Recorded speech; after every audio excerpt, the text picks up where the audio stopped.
Well, today I am doing a frozen turkey in the Ninja Foodi, and this is a 5.5 pound frozen turkey breast. And I have my spices all ready to go. And I just finished taking the gravy pack out. It was frozen, so I just ran it under some water and gave a little pull, and it came right out. Now what I'm going to do is I'm going to flip it over and pat it dry, and then I'm going to rub some of my herbs inside. I'm going to give it a little salt on the underside though, just real quick. Just give it a little sprinkle here. And now what I'm going to do is just flip it over. And what I do is I just keep one hand I use for the rubbing, and then the other hand I use for my spice jars. So I am patting this down,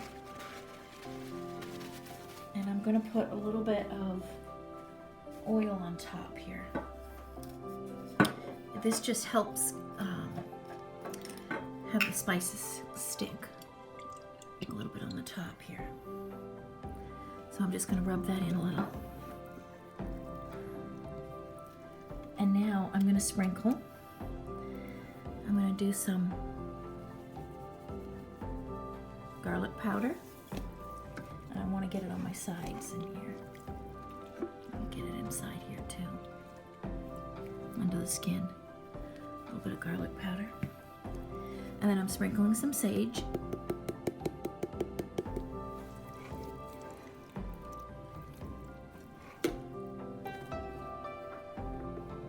Now it's garlic powder. So I did onion powder, garlic powder, and now I'm doing herbs de Provence, or Provence. I use about 2 teaspoons of this. This is my favorite seasoning.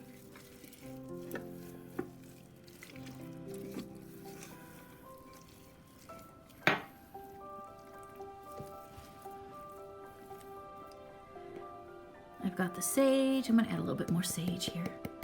The sage makes it really good. Don't overdo on that sage though. But the herbs de Provence I love. I use that on a lot of stuff. And now I'm just going to give it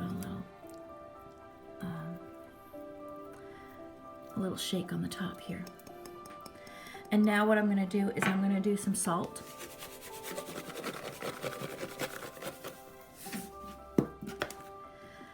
And I'm going to put some water in the bottom. Now I'm going to add a cup of water, and I don't want it to get on the turkey. I'm just carefully adding the cup to the bottom.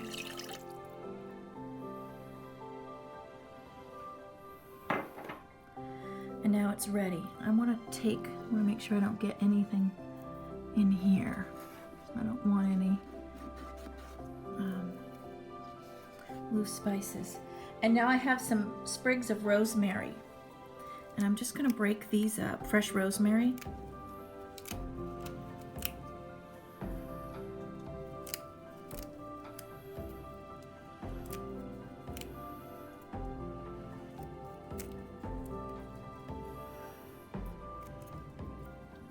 Right there.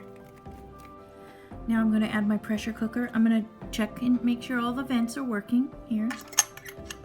Make sure there's nothing clogged. And then I check this little flap in here, make sure there's nothing clogged. And then I'm making sure my seal is down tight all around. And I'm going to add the lid to the top. Here's the front. Alright, so now I'm going to add the lid. And I'm going to lock it. And then I'm going to set the valve to seal.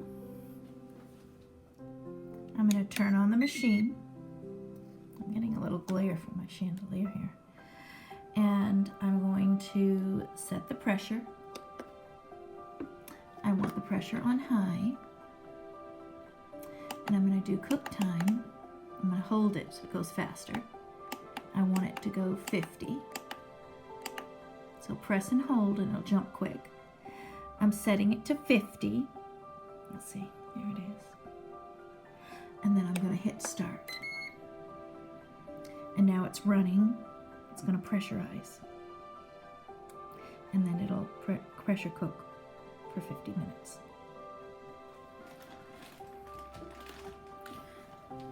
I let the natural release, slow release the pressure for about 20 minutes while I was preparing the rest of our dinner, and it's falling apart right here.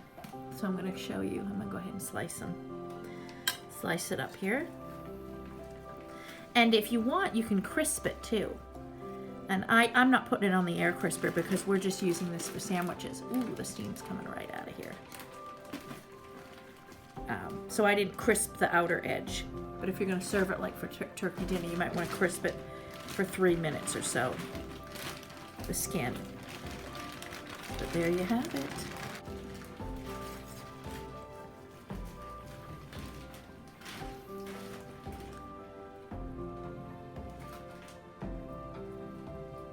I'll just take a little piece here.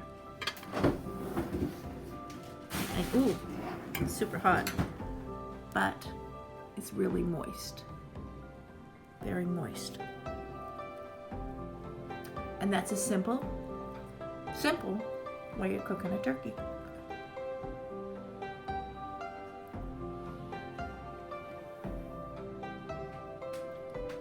And it tastes absolutely delicious because the seasonings are infused in to the turkey here from the pressure. With the leftover turkey, I deboned it right away. And I placed the meat in a bowl for the fridge. And then the drippings that were in the pan from the Ninja Foodi, I'm saving. So I put it in this bowl. And you can either freeze it and wait till you need a stock, make soup with it, or I'm going to use it to cook some vegetables in tomorrow night for dinner. So that's what we're going to be doing for tomorrow.